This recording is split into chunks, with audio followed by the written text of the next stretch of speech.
Hello and welcome, everybody. Hello and welcome back. This is Pillah Sport, the only place that brings you the reactions, live news, transfer news, and everything sports right here and now. So today is Valentine's Day, as many people know, is the 14th of February. If you are not celebrating Valentine's Day, it's absolutely fine.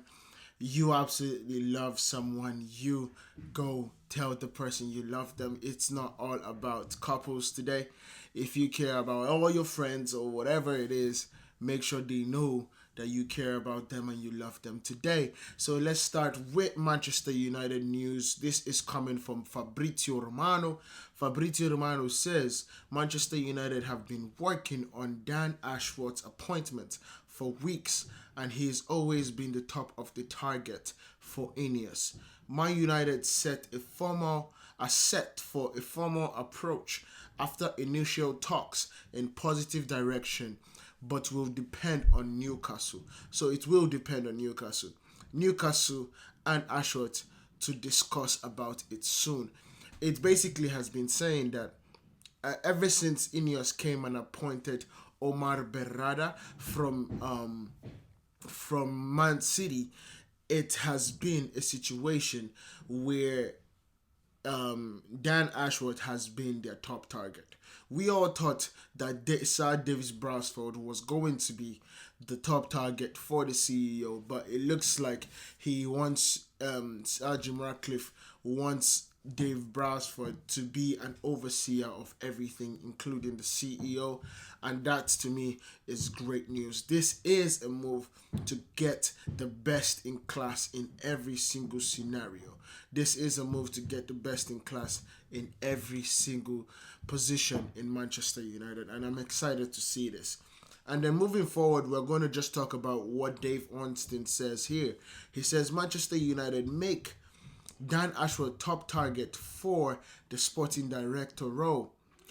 Not agreed, plus no approach yet, but it is anticipated, plus situation expected to develop rapidly, complicated by being under contract to Newcastle. But the 52-year-old said he's open to the move.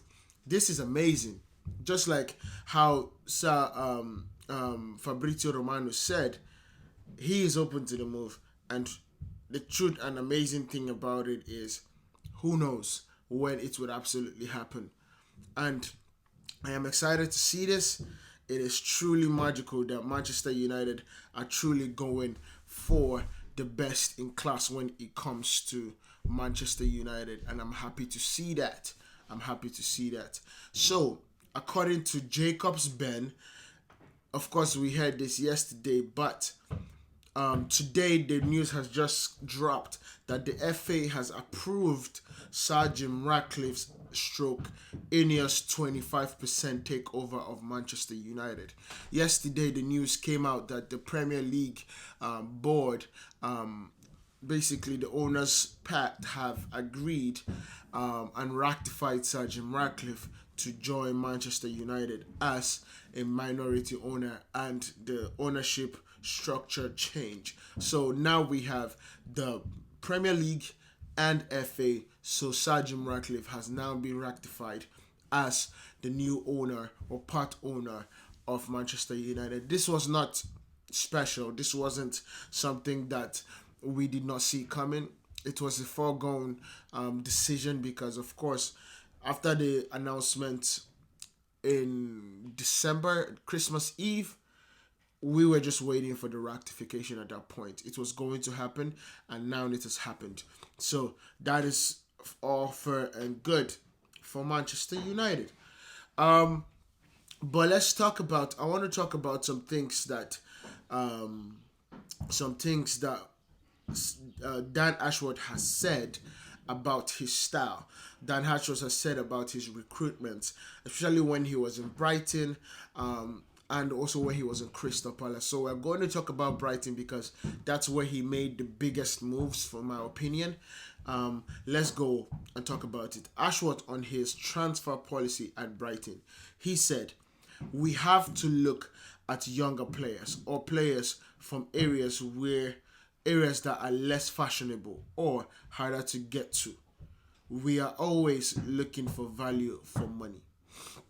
So that's amazing to even think about. He goes on to say, we, which means Brighton, value the in possession qualities of our defenders more than some big clubs might. So whether we are buying a player, training a youngster in the academy, finding a coach, or loaning a player out, we think about getting the most from our defenders when they have the ball.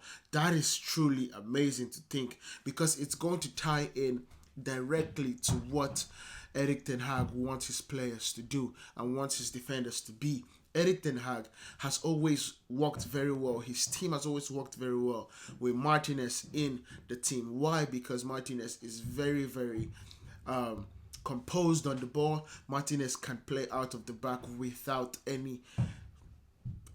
bucking to a pressure.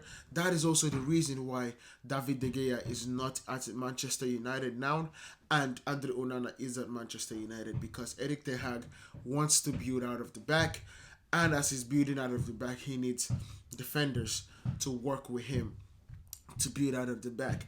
And that's basically what Dan Ashworth is saying. He says his defenders need to be great at possession too, and it's going to start all the way from the academy all to the players that we loan and also to the players that we bring in the club. So this is amazing.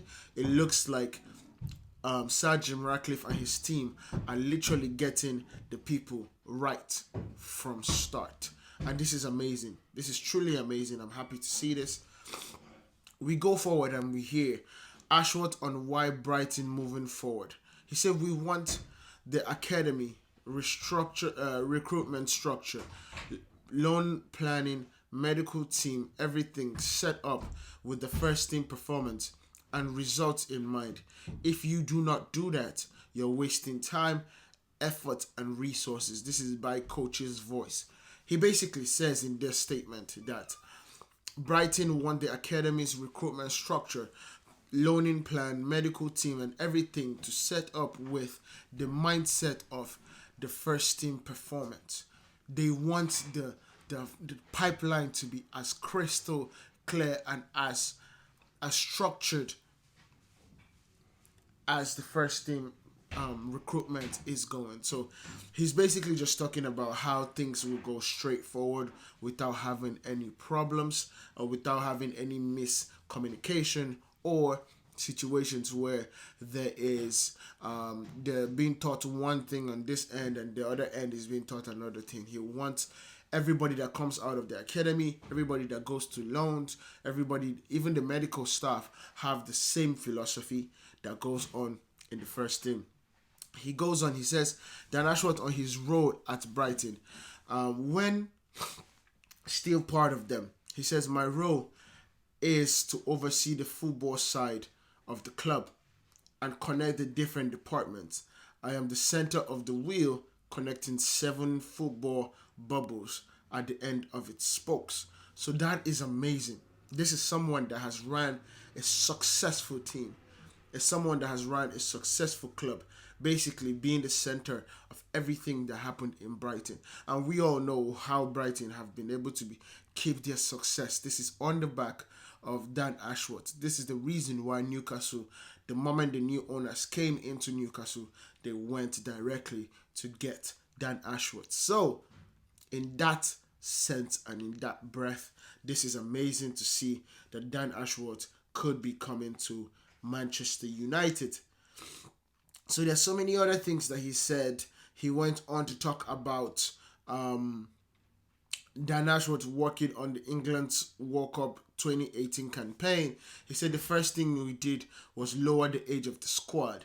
We were way off the youngest in Brazil in 2014, but we were the second youngest in Russia, and that was an exciting time. So you can see that Dan Ashworth's philosophy is not just getting players that work very well with the pattern of plays. Also, he believes in the young talent. He believes in the talent coming from the young talents that are still hungry to play for Manchester United, are still hungry to play for football.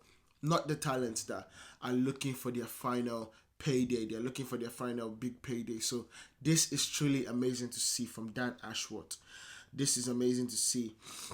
The final news before I move from Dan Ashworth is he says, or it is reported by Scott Wilson Echo, that Newcastle are braced for a formal approach over Dan Ashworth, possibly early next week. They are, however, ready to make major demands should he decide to join Manchester United as their new sporting director. This is something that we expected because Dan Ashworth is on the contract right now. We expected to have a lot of demands from Newcastle to let him go. Of course, they're trying to discourage us for coming with a formal report or formal interest for Dan Ashworth, but it looks like this is what Ineos want. It looks like this is their first choice, and they cannot be seen to fail at getting their first choice while they just came into the club. That will be a public failure that they do not want to start with. When it comes to Manchester United, we do not like failures. We do not like public failures, especially what happened with De Jong. That was terrible to see. So we do not like public failures, and I'm sure the company Ineos would not want to start their regime with failing to get their number one target. So it is foregone. Basically, we can just say that they will get Dan Ashworth. I do not know what the demands will be, but I believe it's going to happen. So that is kind of what we are hearing from Dan Ashworth, which is incredible, which is honestly something that I say it is good for us to go forward. So let me know what you think about this. This is Dan Ashworth's news to Manchester United. Let me know if this is going to be a success story or if we are going to be looking to bring in someone to support Dan Ashworth, because he has a time where he did everything himself. He also has a time where he had a lot of help, like in Newcastle. So let me know what you think. This has been real. Make sure you guys like, make sure you guys subscribe, make sure you guys comment what you think about the appointment or to-be appointment of Dan Ashworth down in the comments. Much love from me. That's how Pillah sees it. Peace.